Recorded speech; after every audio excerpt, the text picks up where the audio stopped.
Naquele tempo disse Jesus a seus discípulos: haverá sinais no sol, na lua e nas estrelas. Na terra as nações ficarão angustiadas, apavoradas com o bramido do mar e das ondas. As pessoas desmaiarão de medo, só em pensar no que vai acontecer ao mundo, porque as potências celestes serão abaladas. Então verão o Filho do Homem vindo numa nuvem, com grande poder e glória. Quando essas coisas começarem a acontecer, reerguei-vos e levantai a cabeça, porque está próxima a vossa libertação. E Jesus contou-lhes uma parábola: olhai a figueira e todas as árvores. Quando começam a brotar, basta olhar para saber que o verão está perto. Vós, do mesmo modo, quando virdes acontecer essas coisas, sabei que o reino de Deus está próximo. Em verdade eu vos digo, esta geração não passará até que tudo aconteça. O céu e a terra passarão, mas as minhas palavras jamais passarão.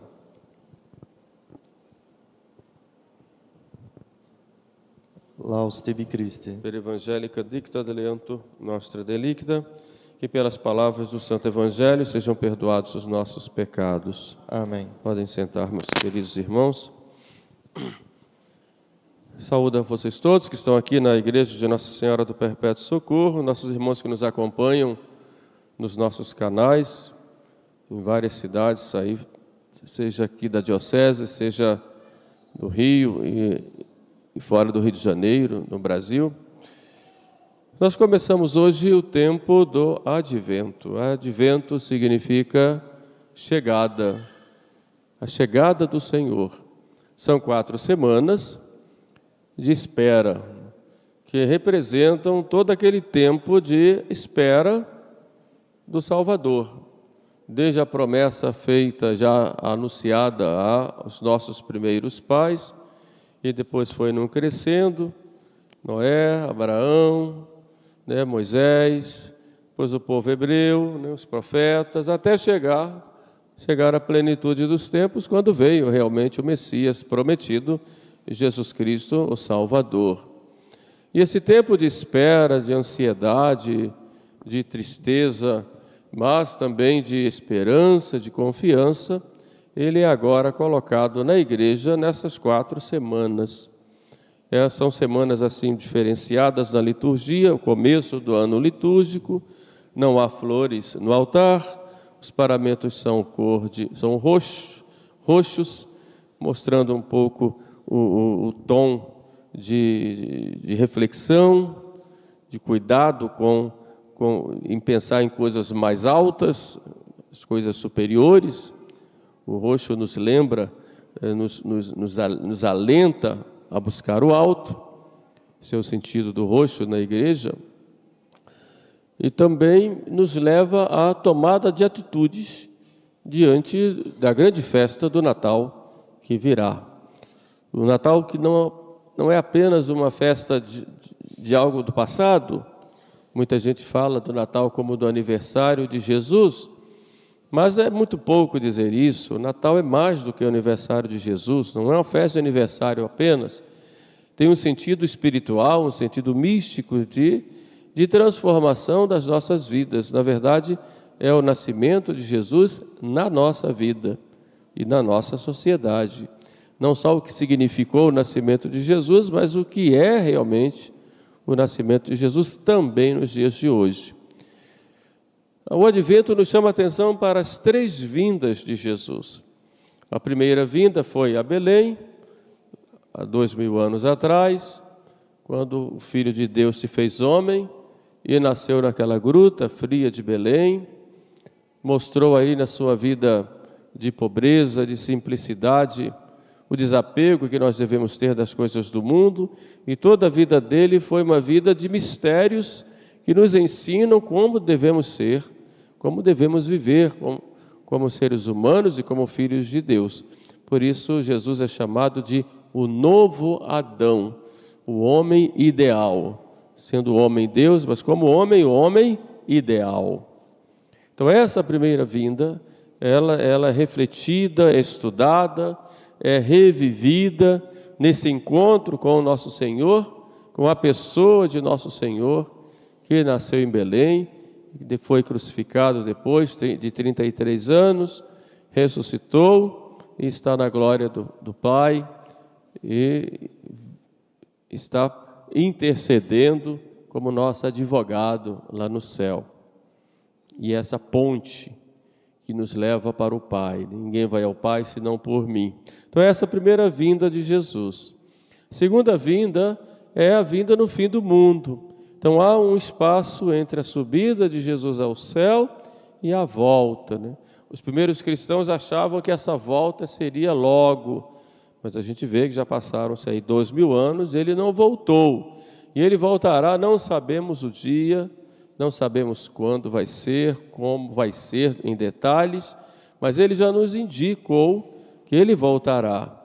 Não voltará da mesma forma como veio a Belém, naquela simplicidade, escondido, mas como acabamos de ouvir aqui no Evangelho de São Lucas, verão o Filho do Homem vindo numa nuvem, com grande poder e majestade, com grande poder e glória. Virá glorioso como Rei de todo o universo e virá para julgar os vivos e os mortos, julgar a todos.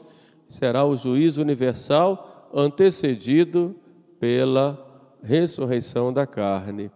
Todos nós ressuscitaremos. Há 2 juízos em cada um de nós. O primeiro juízo, ele é feito na hora da morte, é o juízo particular.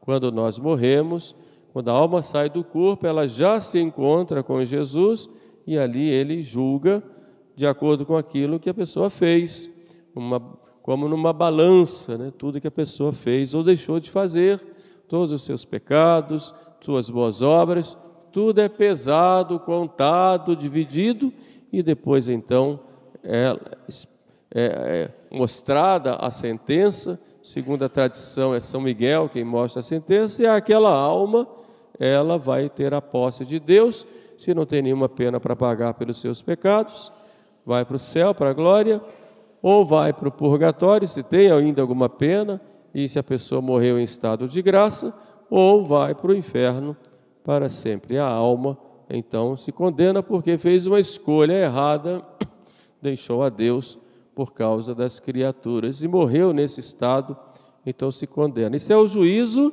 particular que é feito na hora da morte. Hoje existe a tendência das pessoas de dizerem que morreu, todo mundo se salvou, todo mundo foi para o céu, morreu, virou santo. Não é assim, nem todos.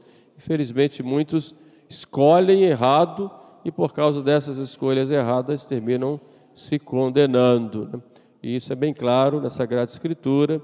Em diversos momentos, Jesus fala do fogo da geena, fala do fogo do inferno, fala da parábola do rico e pulão, do pobre Lázaro, é bem claro. E em outros momentos, Jesus fala desse fogo. O livro do Apocalipse chama de tanque de enxofre. Enfim, isso acontece logo depois do juízo particular.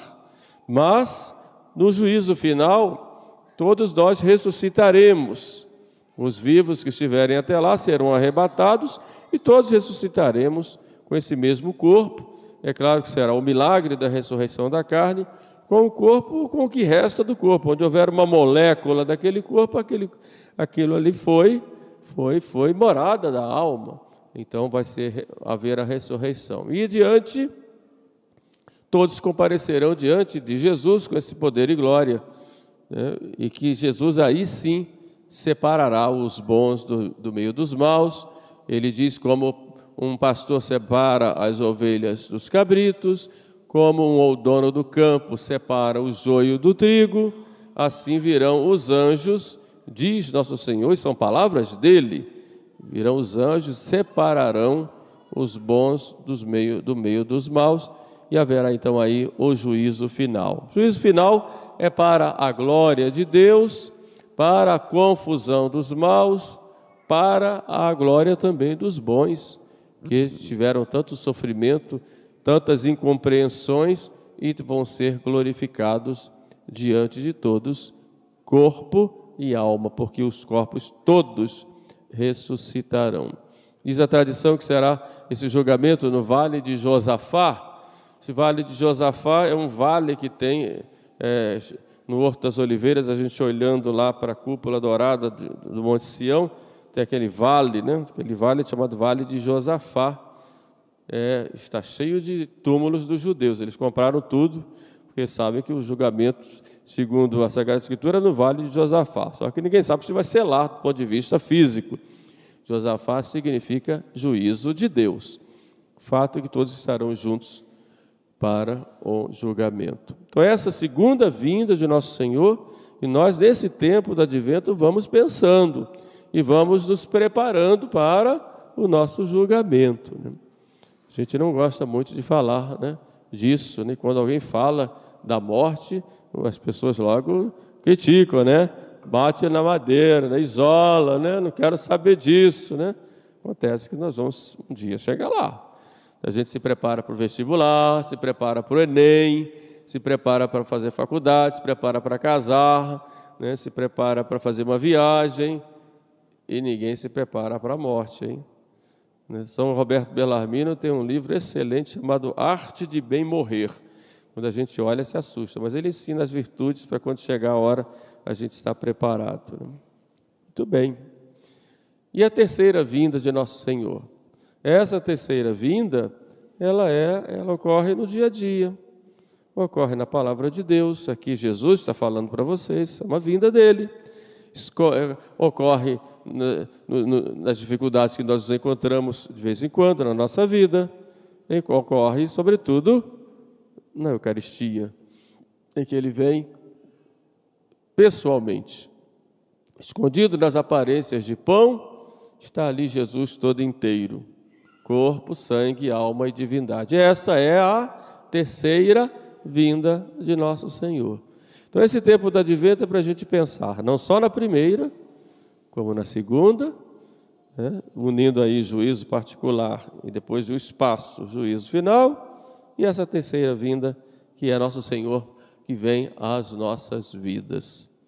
E que atitudes a igreja espera de nós nesse tempo, né? Sobretudo 3 atitudes. A primeira, a vigilância. São Paulo diz, é hora de acordar do sono. Acordar do sono, porque a gente vive dormindo com relação à vida espiritual. Vive dormindo com relação a Deus. Não liga para Deus. Então é hora de acordar. Levanta, acorda do sono, desperta. O Senhor vem. O Senhor está chegando. Acorda, porque quando Ele chegar, tu tens que ir à porta para receber. Então o tema da vigilância é muito falado na Sagrada Escritura. Jesus fala em diversos momentos da necessidade de estarmos atentos, vigilantes. Vigiai, não sabeis o dia nem a hora, né? Bem-aventurado o servo que quando o Senhor voltar achar vigilante. Então esse tema da vigilância é extraordinário no Evangelho. Na hora no Horto das Oliveiras, na agonia de Jesus, Jesus fala da vigilância, né? Vigiai e orai, para não cair em tentação. O espírito está pronto, mas a carne é fraca, então vigiai. Então nós temos que estar vigilantes. Vivemos nesse mundo com tantos problemas e somos tantas vezes tentados a tantas coisas, então temos que vigiar. Primeiro, não nos expormos à ocasião de pecado. De repente, um lugar que você vai, que vai te levar a pecar, não vá lá. Uma pessoa com quem você tem contato, muitas vezes aquela pessoa no seu trato é uma ocasião próxima de pecar, cuidado, vigia, não é? Vigia a tua língua, cuidado com o que fala, às vezes fala demais, ofende as pessoas, quando vê já falou, e a palavra é uma coisa séria, uma vez que ela sai, não volta, e ela pode ferir, pode machucar, pode abrir uma ferida que está cicatrizada, enfim, vigia a língua, vigia os ouvidos. Não podemos ficar alimentando a nossa curiosidade, quero saber de tudo, conhecer tudo. Não, vigia Vigia os olhos são janelas da alma, cuidado. A gente vê tantas coisas que é melhor não ver. Se é obrigado a ver, tudo bem, mas se não, sai. Não tem que ficar procurando coisas para ver coisas que vão te levar a ofender a Deus. E hoje é tão fácil, a curiosidade é tão grande, uma coisa leva a outra. Então, vigiar os olhos, vigia a imaginação. Imaginação, diz Santa Teresa, é a louca da casa. Então, aquilo que passam pelos meus sentidos, vão lá para a imaginação, que é como se fosse um quarto muito grande que recebe tudo o que os sentidos mandam. E ficam aquelas fantasias na cabeça, perturbando o tempo todo. Então tem que vigiar a imaginação, não dê lugar. São Paulo fala, não dê lugar aos demônios. Então, procure controlar essa imaginação, escolhendo aquilo que você quer pensar. Escolhe. Se vê uma coisa ruim, coloque um foco numa coisa só. Ou um livro que quer ler, ou um filme que quer assistir, ou um tema de que quer tratar, ou um assunto, enfim, coloque um foco. Não deixe a fantasia entrar, porque a fantasia é louca e pode levar a pessoa a terminar querendo fazer aquilo, porque vai primeiro pelos sentidos, depois para a imaginação, a fantasia trabalha, vai para a inteligência e a vontade começa a levar para a ação.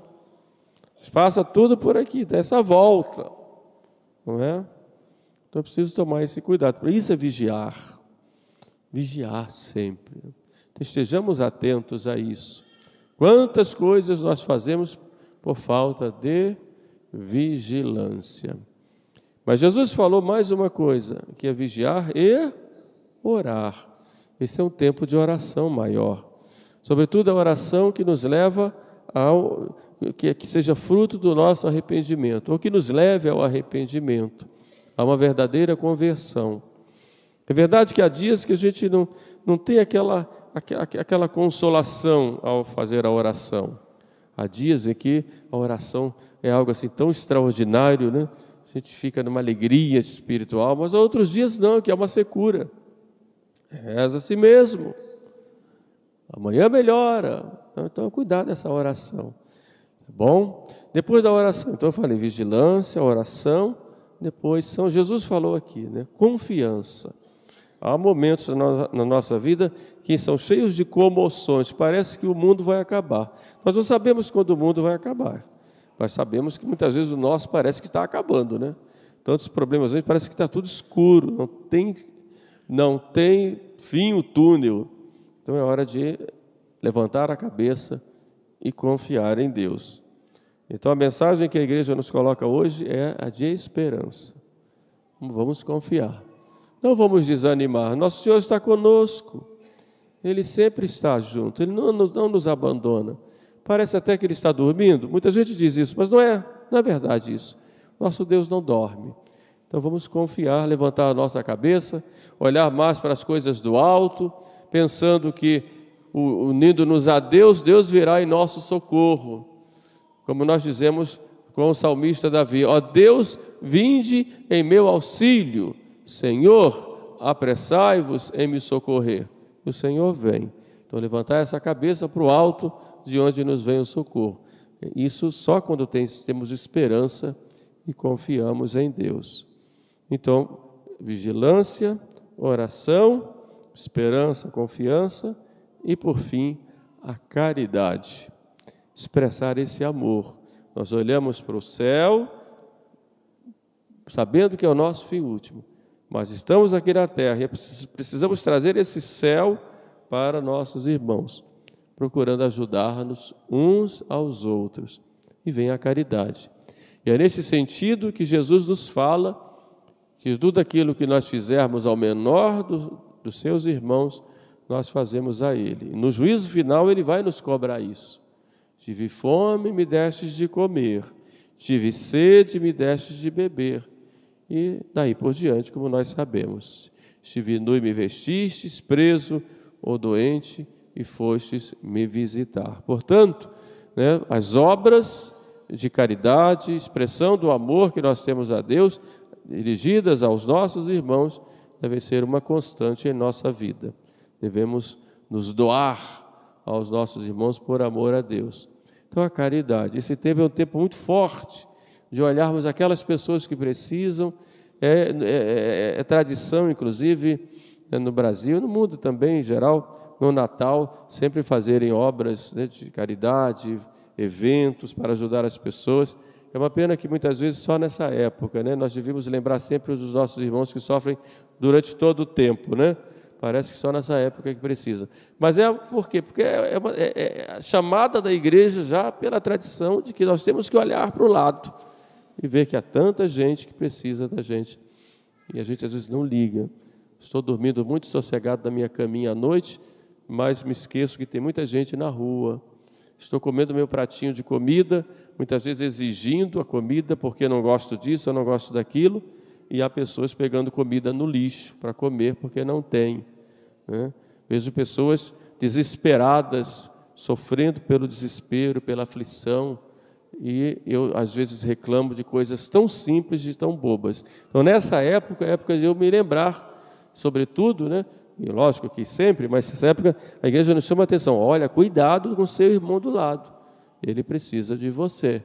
E nós temos gestos concretos de ajuda aos nossos irmãos. Então esse é um programa, né, para o nosso tempo do advento, que evidentemente deve continuar na nossa vida. Mas a igreja chama a atenção agora: cuida, que tem coisas muito importantes para um católico fazer durante esse mês de dezembro, durante essas 4 semanas que antecedem o Natal.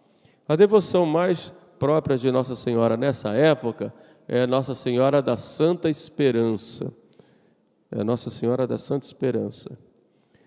Pertinho do Natal tem umas antífonas que começam sempre com ó, né? As antífonas de vésperas, então é chamada também de Nossa Senhora do Ó, mais pertinho do Natal. Mas Santa Esperança, estou esperando a vinda do Salvador, né?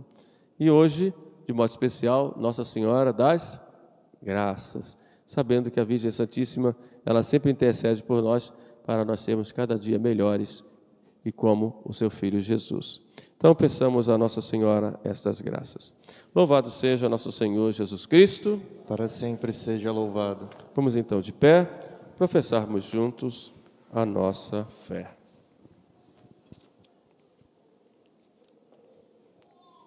Creio em um só Deus, Pai Todo-Poderoso, Criador do céu e da terra, de todas as coisas visíveis e invisíveis, em um só Senhor Jesus Cristo, Filho unigênito de Deus, nascido do Pai antes de